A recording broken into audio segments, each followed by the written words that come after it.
नमस्कार दर्शकों, आप सभी का बहुत बहुत स्वागत है हमारे बेहद विशेष कार्यक्रम स्पॉटलाइट में और मैं हूं आपके साथ उपेंद्र कौर।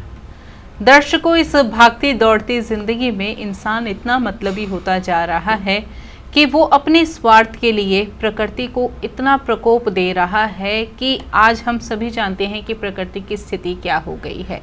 तो ऐसे में क्या कुछ हमें करना चाहिए जिससे प्रकृति में सुधार आ सके।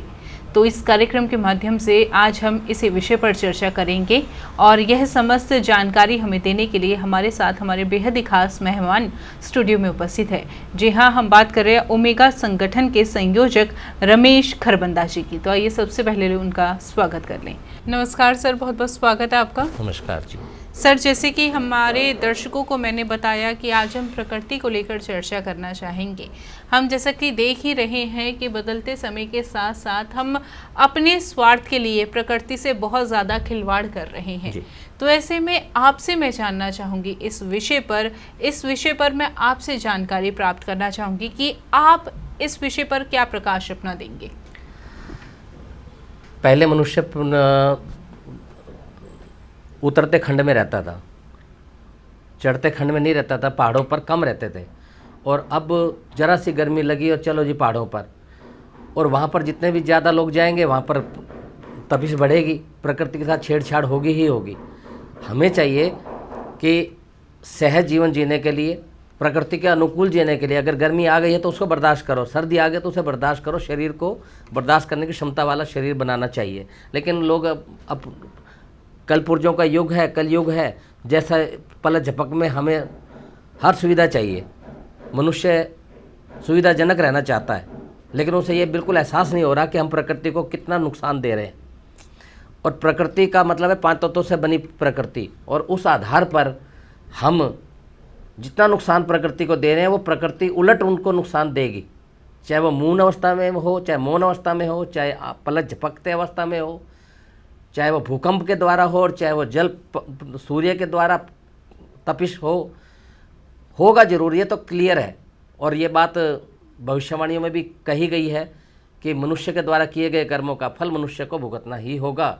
मनुष्य के कर्म अगर परिवर्तित किए जा सकते हैं तो वो भी किए जा सकते हैं और हो सकते हैं। वो उससे जो है मनुष्य अपनी आयु, विद्या, यश और बल चारों बढ़ा सकता है। हर मनुष्य में वो गुण नहीं होते, लेकिन कोई कोई इसके प्रकृति में ऐसा कोई मनुष्य सामने आ जाता है जो उत्तम मार्गी बन जाता है, और ऐसा होगा भी। ये सच है, ये होने ही वाला है, बहुत जल्दी होने वाला। कोई इस प्रकृति के बीच में आएगा और वो उत्तम मार्गी बनेगा, और वो आदेशों को वो जिद भी नहीं करेगा, वो अपनी माननीय इच्छा भी नहीं रखेगा। वो सिर्फ कहेगा मानना है ठीक है, नहीं मानना ठीक है, कोई बात नहीं। लेकिन कोई ये तो इल्ज़ाम नहीं लगाएगा कि कोई हमारे बीच में हमको समझाने वाला नहीं आया। मनुष्य को चाहिए कि अपने प्रकृति के अनुकूल जिए, सहज जिए, हर भौतिक वस्तु का इस्तेमाल ना करे, कुछ छोड़ भी दे। बहुत चीज़ें रखी हैं बाज़ार में, खाने की भी हैं, ज़रूरी नहीं है सब कुछ खाना ही है। चाट पकौड़ी वाला आ गया, हर चीज़ खानी नहीं है, कहीं छोड़ना भी है, कहीं स्वाद भी छोड़ो। स्वाद छोड़ने से साध आएगी, ज्ञान आएगा, और मनुष्य का प्रकृति के अनुकूल भी जी सकता है, बहुत साधारण जीवन जी सकता है। जरूरी नहीं है कि पराठा ही खाना है, उसे पता है कि क्या हालत होती है पराठे की। उसके बाद ये भी पता है कि सादी रोटी खाने के बाद क्या होता है। बहुत साधारण जीवन जिया जा सकता है। सादा जीवन जीना, सादा भोजन करना और स्वाद भरा भोजन करना, दोनों में अंतर है। वही हमारा मन की मनोरथी बनेगी। यही स्वाद है और यही साध है। स्वाद को छोड़ेंगे तो साध उत्पन्न होगा। साध से सिद्धि, और सिद्धि के बाद मुख से निकला वचन पूरा होता है। ये जो प्रकृति से साधक जो साधना करते थे वो यही साधना थी। वो स्वाद छोड़ देते थे, स्वाद भरा जीवन छोड़ देते थे, और वो प्रकृति की गोद में रहते थे, और प्रकृति उन्हें संदेश देती थी। बिल्कुल एक आधार बनता था, अब नहीं बन पा रहा। अब कोई साधना की ओर जा ही नहीं रहा, साधु बनना ही नहीं चाह रहा, लेकिन प्रकृति बनाना चाह रही है। और वो एक समय आएगा, वो संदेश वाक भी आएगा। बिल्कुल। आपने बहुत अच्छे से हमें समझाया, बहुत अच्छे से हमें विशेष जानकारी भी दी।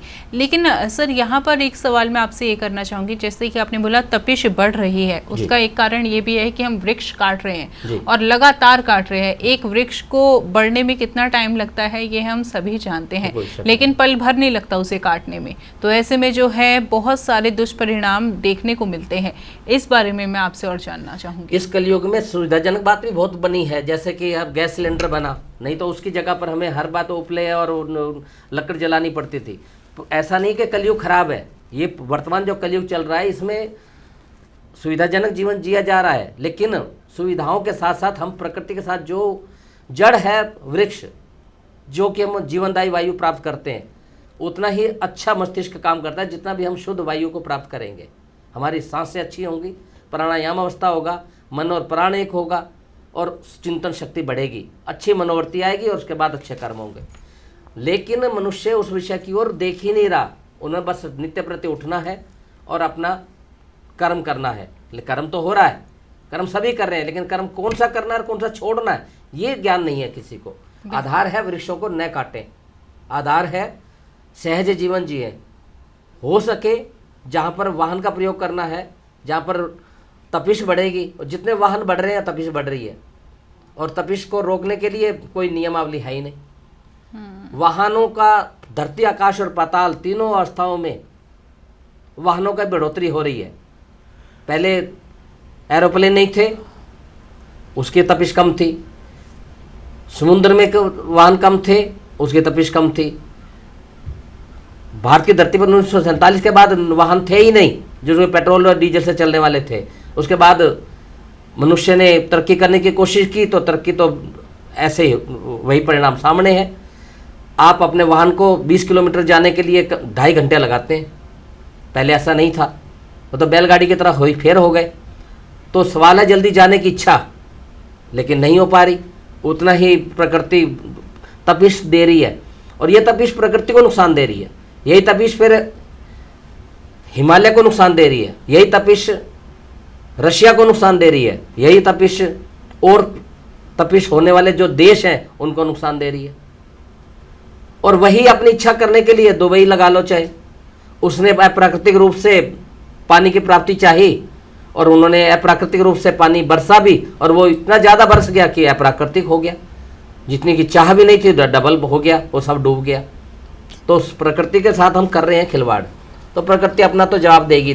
बिल्कुल, प्रकृति से मिलकर चलेंगे तो प्रकृति हमें हानि नहीं पहुंचाएगी, लेकिन हम वही प्रकृति को यदि दुष्परिणाम देंगे तो प्रकृति भी विपरीत हमें परिणाम देगी ही। मेरा कहना केवल एक ही है कि प्रकृति से आप अनुकूलता बनाओ, प्रकृति से प्यार करो।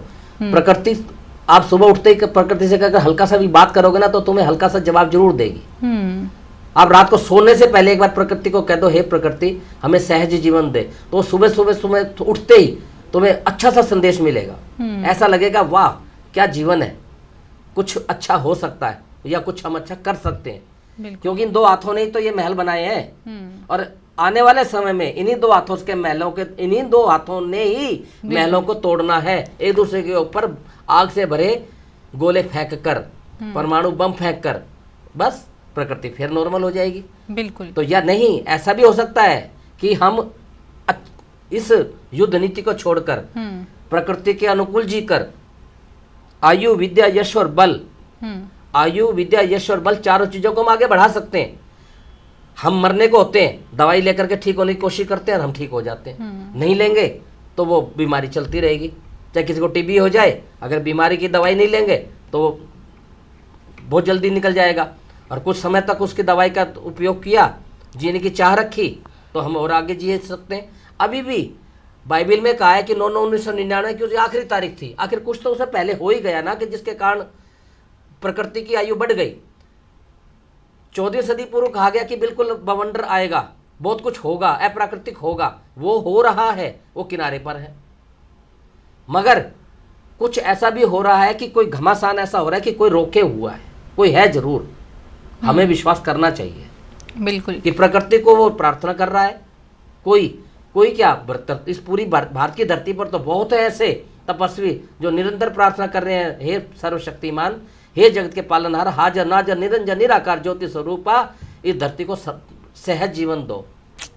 बिल्कुल। पीड़ा बहुत है इस धरती पर, हम्म, बहुत पीड़ा है, बिल्कुल और सहज जीवन जिया जा भी सकता है। बिल्कुल बिल्कुल। हम प्रार्थना से भी, हमारी प्रार्थना स्वीकार की भी जा सकती है, जी, मगर बिल्कुल। प्रार्थना में सत्यता होनी चाहिए, चलिए। अपनापन होना चाहिए, विश्वास होना चाहिए। जड़ आधार तो विश्वास है। बिल्कुल, बहुत ही सुंदर जानकारी आज भी इस कार्यक्रम के माध्यम से आपने हमें और हमारे दर्शकों को प्रदान की है। आपने अपना कीमती समय दिया, इतनी महत्वपूर्ण जानकारी हमें प्रदान की, उसके लिए बहुत बहुत धन्यवाद। नमस्कार। नमस्कार दर्शकों। आप हमारे संतवाणी चैनल को सब्सक्राइब करें, वीडियो को लाइक करें, शेयर करें और हाँ, बेल आइकन पर क्लिक करना बिल्कुल ना भूलें